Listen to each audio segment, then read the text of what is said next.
Chandini head విషయాలు ఎలా ఉంది? మొన్నే చూసాం, ఏదో ఓజీ సినిమా వైజాగ్లో హడావిడి చేస్తున్నావు థియేటర్లో. నేను నెమ్మదిగానే వెళ్ళాను, అక్కడికి వెళ్ళే హడావిడి అయిపోయింది, ఎక్స్పెక్ట్ చేయలేదు. ఏంటి సంతాన ప్రాప్తిరస్తు, అసలు ఏం నచ్చి ఈ కథను ఓకే చేసావు? నాకు ఇందులోని మెన్ ఇన్ఫర్టిలిటీ ఇష్యూ గురించి డీల్ చేసే పాయింట్ మనం చూస్తే ఇదివరకు సినిమాల్లో ఎప్పుడైనా ఇన్ఫర్టిలిటీ పాయింట్ వచ్చేటప్పటికి ఆడవాళ్ళ చుట్టూ తిరిగేది. లైక్ అమ్మాయికి ఏదో ఇబ్బంది, లేదా యశోద దాంట్లో కూడా చూసినా సరే ఆల్వేస్ మన విమెన్ చుట్టూతో తిరిగేది ఇన్ఫర్టిలిటీ ఇష్యూ వచ్చేది.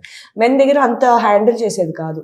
ఈ point for the first time ఒక అబ్బాయి ఇన్ఫర్టిలిటీ, ఒక స్పర్మ్కి సంబంధించి లో స్పర్మ్ కౌంట్ సంబంధించిన పాయింట్, అది కొత్త పాయింట్, నాకు చాలా నచ్చింది. అండ్ ఇలాంటి పాయింట్లో కూడా ఎక్కడ ఇన్సెన్సిటివ్ లేకుండా లేదా అల్లరిగా కాకుండా, అంటే ఒక హ్యూమరసే కానీ దాన్ని తేలిక చేయకుండా రాసిన స్టోరీ ఇది. అది నాకు చాలా నచ్చి, ఇటువంటి కథ ఎస్పెషలీ ఇప్పుడు 2025లో ఇన్ఫర్టిలిటీ లాంటి ఇష్యూస్ బాగా పెరిగాయి because of unhealthy lifestyles వగేరా వగేరా వల్ల. సో ఇలాంటి ఒక సెన్సిటివ్ టాపిక్ని ఇప్పుడు కూడా బయట మాట్లాడటానికి కొంచెం నామోష్గా ఫీల్ అవ్వచ్చు, ఇబ్బందిగా ఫీల్ అవ్వచ్చు, చుట్టుపక్కల అర్థం చేసుకోకపోవచ్చు, సీరియస్నెస్ ఒక ఆ కెపాసిటీ అది అర్థం అవ్వకపోవచ్చు. సో ఇలాంటి ఒక పాయింట్ని ఒక మంచి ఎంటర్టైనింగ్ విధంగా జనాలకి అట్ ద సేమ్ టైం సెన్సిటివ్గా సెన్సిబుల్గా హ్యాండిల్ చేసే స్టోరీ కాబట్టి ఇలాంటి ఒక సినిమాలో భాగంగా చాలా మంచి ఐడియా అనిపించింది నాకు.